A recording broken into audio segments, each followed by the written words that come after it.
इस बुक के author Michael फ्रांजी Colombo criminals की फैमिली से है और पहले वो भी एक क्रिमिनल ही थे। ऑथर अमेरिका के कुख्यात गैंगस्टर अल कैपोन के बाद से सभी क्रिमिनल्स में सबसे अधिक कमाई करने वालों में से एक थे और फॉर्च्यून पत्रिका के 50 बिगेस्ट माफिया बॉस में सबसे कम उम्र के व्यक्ति थे। फ्रांजी ने बाद यीशु मसीह को स्वीकार कर लिया, एक अभ्यासशील ईसाई बन गए और एक वक्ता, उपदेशक और मार्गदर्शक के रूप में काम करना और दूसरों की मदद करना शुरू कर दिया। देखिए, आप यह बिना किसी एजुकेशन के भी कर सकते हैं, ऑथर फ्रांजी कहते हैं। कभी भी स्नातक की डिग्री, मास्टर डिग्री या पीएचडी अर्जित किए बिना और कई मामलों में तो हाई स्कूल किए बिना भी गैंगस्टर्स सैकड़ों मिलियन डॉलर के ईयरली टैक्स पेयर बिजनेसेस को कंट्रोल करने और उन पर हावी होने में कामयाब रहे हैं। सच में, गैंगस्टर्स बिजनेस ग्रेजुएट्स पर रोक लगा सकते हैं। क्रिमिनल्स के बॉस के पास नेक्स्ट लेवल का माइंडसेट होता है, एक रास्ते का समझ जो हार्वर्ड या व्हार्टन स्कूल ऑफ बिजनेस की क्लासेस में नहीं पढ़ाई जाती है। ये ऐसी लाइफस्टाइल जीने से प्राप्त होते हैं जहां लगभग हर दिन जीवित रहने के लिए एक चैलेंज का सामना करना पड़ता है, जहां हर दोस्त आपका संभावित दुश्मन होता है, जहां एक बोर्ड मीटिंग इस दुनिया में आपकी आखिरी मीटिंग साबित हो सकती है।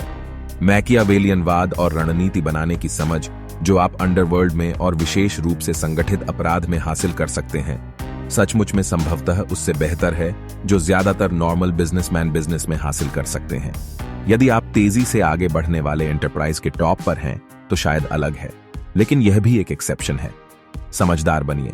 देखिए, कोई मैजिका फॉर्मूला नहीं है और किसी सेल्समैन द्वारा ठगा जाना बंद कीजिए। फ्रांजी का कहना है कि कोई जादुई फॉर्मूला नहीं है। जादुई फार्मूले बताने वाले लोग मार्केटिंग का माहौल बिगाड़ रहे हैं और आपको झूठ बोल रहे हैं।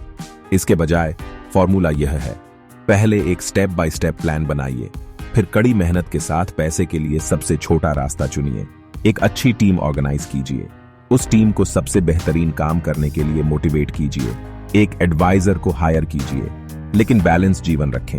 देखिए सर, सिर्फ काम को जीवन में अपना एकमात्र बिजनेस न बनने दें। यह एक ऐसी गलती है जो फ्रांजी ने और भी कई लोगों के साथ मिलकर की है। काम जीवन का केवल एक हिस्सा है और आपको परिवार और दोस्तों सहित बाकी के साथ आनंद भी लेना चाहिए। फ्रांजी कहते हैं, यदि आप फैमिली के साथ टाइम बिताने के लिए टाइम नहीं निकालते हैं तो दुनिया का सारा पैसा किसी काम का नहीं है। पीछा ना करें, पैसे बनाइए। आप कभी भी पैसा नहीं बनाते जब तक कि आप सरकार या जालसाज ना हो। तुम पैसे ले लो। गैंगस्टर्स की मानसिकता यह है कि दूसरे लोगों का पैसा उनका है और उन्हें इसे लेने का केवल एक रास्ता खोजने की जरूरत है। आपकी व्यवसाय योजना में हिंसा को छोड़कर समान दृष्टिकोण का उपयोग किया जा सकता है।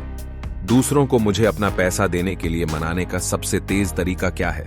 ठंड रखें, बिना सिर वाले मुर्गे की तरह इधर उधर न भागें। जाने कि आप क्या अच्छा करते हैं और वही करें। तनाव में इधर उधर भागने से बचें। कम शक्ति वाले लोग यही करते हैं। गैंगस्टर्स हमेशा शक्ति और शांत आत्मविश्वास का संचार करते हैं जो उनके आसपास के लोगों में प्रसारित होता है और इससे उनकी प्रभाव और अनुनय की शक्ति और भय कारक बढ़ जाती है। बाकी काम करने के लिए दूसरों को काम पर रखें। उसकी बात करें तो एक टीम बिल्ड कीजिए। आप उतने ही अच्छे हैं जितने आपके आसपास के लोग हैं। यह दो तरह से काम करता है। वह काम जो वे आपके लिए कर सकते हैं, आपकी टीम आपके बारे में क्या कहती है। मैकियावेली को उद्धृत करते हुए, टीम वह पहली राय जो राजकुमार के रूप में होती है और उसकी समझ के बारे में उसके आसपास के लोगों को देखकर होती है। और जब वे सक्षम और वफादार होते हैं तो उसे हमेशा बुद्धिमान माना जा सकता है, क्योंकि वह जानता है कि सक्षम लोगों को कैसे पहचानना है और उन्हें वफादार बनाए रखना है। लेकिन जब वे अन्यथा हों तो कोई भी उनके बारे में अच्छी राय नहीं बना सकता, क्योंकि सबसे बड़ी गलती जो उन्होंने की वह उन्हें चुनने में थी। राजा मैकियावेली को उद्धृत करने के बाद यह असंगत लग सकता है, लेकिन आपको अपने ग्रुप के लोगों के लिए सबसे महत्वपूर्ण वैल्यू क्या तलाशना चाहिए? सबसे महत्वपूर्ण वैल्यू जो आपको तलाशना चाहिए वह है ईमानदारी। फ्रांजी के शब्दों के साथ इसे संक्षेप में कहें, अपने आप को सक्षम लोगों के साथ घेरने से आपको पैसा मिलता है। यह आपको स्मार्ट भी दिखाता है। वह करें जो आप सबसे अच्छा करते हैं और बाकी सब दूसरों को सौंप दें। जो आप चाहते हैं उसे प्राप्त करें और उन्हें विश्वास दिलाएं कि वे जीत गए। माफिया में, विशेषकर शीर्ष पर, कुछ लोगों में बहुत बड़ा अहंकार होता है। साथ ही स्थिति या गौरव तत्व भी है। अब माफिया के पास इन लोगों की विशेष रूप से उच्च सांद्रता हो सकती है, लेकिन आप वैध व्यवसाय में भी उनमें से बहुत से मिल सकते हैं। उनसे कैसे निपटें? उनके साथ इस तरह से व्यवहार करें कि आपको वह मिल जाए जो आप चाहते हैं, लेकिन आप उन्हें ऐसा महसूस कराएं कि वे जीत गए। मैकियावेली के जाल से सावधान रहें। फ्रांजी का कहना है कि माफिया मैकियावेलियन दर्शन पर आधारित है, अंत साधन को उचित ठहराता है। मैकियावेलियन दर्शन निश्चित रूप से ऐसे तत्व प्रस्तुत करता है जो सच्चे और व्यावहारिक हैं और जो आपको सफलता प्राप्त करने में मदद करेंगे, लेकिन वह केवल जाल में चारा है। फ्रांजी कहते हैं मैकियावेलियन दर्शन धोखे, अविश्वास और विश्वासघात का माहौल बनाता है, एक ऐसी जगह जहां डर वफादारी के रूप में सामने आता है। आखिरकार ऐसे दर्शन का पालन करने वाले लोगों का कोई भी समूह खुद को भीतर से नष्ट कर देगा। मैकियावेलियन के प्रसिद्ध प्रश्न, क्या नफरत करना बेहतर है या प्यार किया जाना बेहतर है, पर फ्रांजी कहते हैं, और महत्वपूर्ण और मेरी राय में बहुत ही वैध परिप्रेक्ष्य, जब उनके दुश्मनों को पता चलता है कि संगठन की ताकत उसके सदस्यों के डर पर आधारित है, तो उन्हें बस वही बनना होगा जो अधिक भयभीत है। वफादारी हवा में उड़ जाएगी और मैकियावेली की शक्ति और नियंत्रण के जाल में जहर भरी कील उजागर हो जाएगी। मूल रूप से फ्रांजी का तात्पर्य है कि प्यार को विकसित करना कठिन है, लेकिन यह लंबे समय तक रहता है। यह अधिक लचीला है, इतनी आसानी से हस्तांतरणीय नहीं, और अंततः संभावित रूप से अधिक शक्तिशाली है। मेरा नोट, प्यार बनाम डर पर महान ज्ञान, लेकिन माफिया में भी कम से कम कुछ प्यार था। मुझे नहीं पता कि मैं यहां 100% सहमत हो सकता हूं या नहीं। माफिया में भरपूर प्यार और भाईचारा है, भले ही आप पीठ में छुरा घोंपने की सभी घटनाओं का हिसाब लगा लें। वास्तव में यह माफिया के आकर्षण का हिस्सा है और उस गोंद का हिस्सा है जो इसे एक साथ रखता है। ट्रेचर जरूरी नहीं कि सौहार्द को अमान्य कर दे। फ्रांजिस स्वयं स्वीकार करते हैं कि उन्हें सौहार्द की सबसे ज्यादा याद आती है, और उन्होंने यह भी स्वीकार किया कि जब युद्ध चल रहा था तो उन्हें ऐसा महसूस हुआ कि उन्हें अपने पुराने परिवार की मदद और समर्थन के लिए वापस आना चाहिए। मैकियावेली वर्सेस सोलोमन, बुद्धिमानी से चुने, बुद्धिमान व्यक्ति की तरह नहीं। फ्रांजी दो अलग अलग जीवन दर्शनों की व्याख्या करते हैं। सोलोमन सच्चे व्यक्तिगत मूल्यों के बारे में है, जो आपके मूल्यों और नैतिकता के आधार पर सही है, जबकि मैकियावेली मूल्यों और नैतिकता से पूरी तरह से रहित है, जब तक कि उनका दिखावा आपको वह हासिल करने में मदद नहीं करेगा जो वास्तव में मायने रखता है, शक्ति, पैसा और अंतिम परिणाम। हालांकि अभी इस निष्कर्ष पर न पहुंचें कि मैकियावेलियन दर्शन बेहतर प्रदर्शन करता है, ऐसा आवश्यक क्यों नहीं। मैकियावेलियन दृष्टिकोण अंततः चमक सकता है और आपको खो सकता है। मैकियावेलियन दृष्टिकोण अल्पावधि में अधिक प्रभावी है और लोगों को दीर्घकालिक विकास और शक्ति की तुलना में अल्पकालिक दृष्टिकोण अपनाने के लिए प्रेरित कर सकता है। मैकियावेलियन दृष्टिकोण आपके व्यक्तिगत जीवन को खराब बना सकता है क्योंकि आपके भावनात्मक बंधन और मित्रता अप्रामाणिक हैं। फ्रांजी कहते हैं, आप जिस तरह से अपना जीवन जीते हैं, आपका चरित्र और ईमानदारी अंततः आपके व्यवसाय चलाने के तरीके में प्रतिबिंबित होगा, और यह आपके संभावित उपभोक्ताओं या ग्राहकों के लिए बहुत मायने रख सकता है। इसके अलावा आप अपना व्यवसाय चलाने के लिए जो दर्शन अपनाएंगे, उसका आपके जीवन की गुणवत्ता पर उतना ही प्रभाव पड़ेगा जितना आपकी कंपनी की सफलता या विफलता के स्तर पर। और वह अपने व्यक्तिगत अनुभव से कहते हैं, ईमानदारी और नैतिकता जीवन के साथ साथ व्यवसाय में भी मायने रखती है।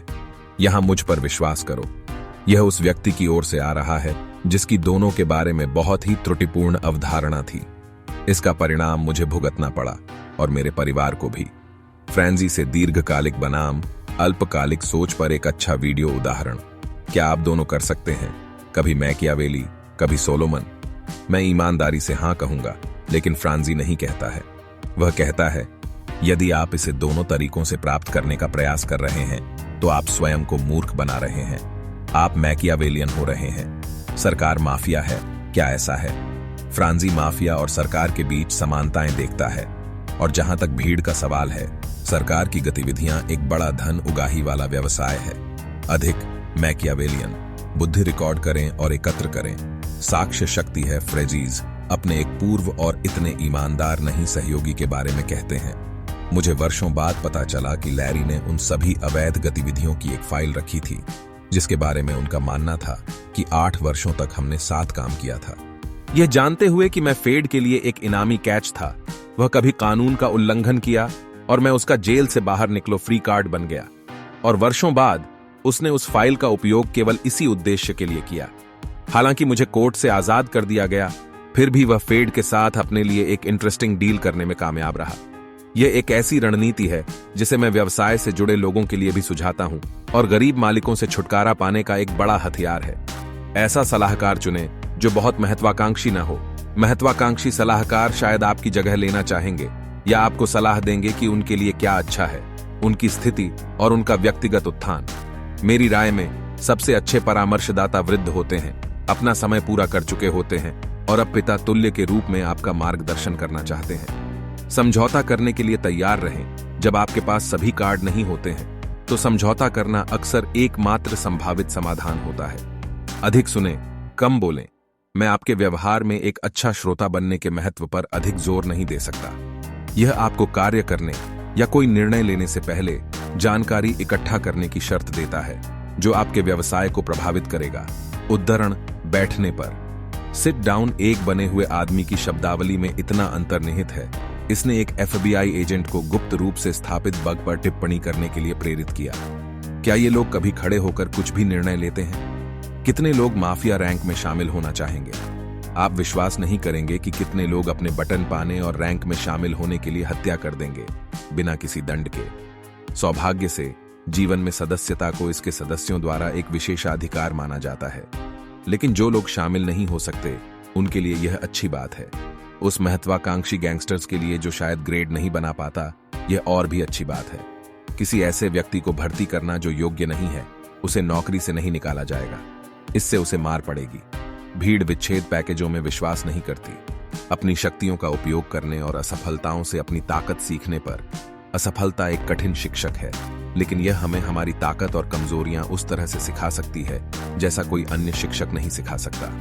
कोसा नोस्ट्रा में शक्ति ही सब कुछ है। ला कोसा नोस्ट्रा में सफलता धन संचय और पद की प्राप्ति से निर्धारित होती है। इसका सूत्र सरल है: धन plus position equal sine power. उस जीवन में शक्ति को सफलता की अंतिम उपलब्धि के रूप में देखा जाता है। कुछ लोगों की गैंगस्टर मानसिकता पर मेरे पिता, हालांकि जेल में 30 साल से अधिक समय बिता चुके हैं, आपको बताएंगे कि वह एक सफल गैंगस्टर हैं।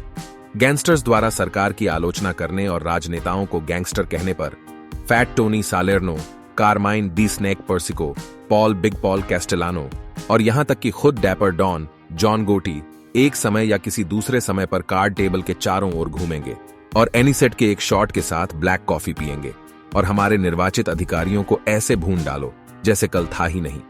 यदि वॉशिंगटन आज इन बमों के संचालन के तरीके को देखेगा तो वह अपनी कब्र में लौटपोट हो जाएगा। सभी चोर फायरिंग दस्ते के सामने होंगे और कोई मजाक नहीं, अब वे हमें गैंगस्टर कहते हैं। वे असली गैंगस्टर हैं। तो दोस्त, अगर आप ऐसी और भी वैल्यूएबल वीडियोस चाहते हो तो हमारे चैनल को सब्सक्राइब करना ना भूलिए और हां, इस वीडियो को लाइक एंड शेयर करने में कंजूसी ना कीजिए।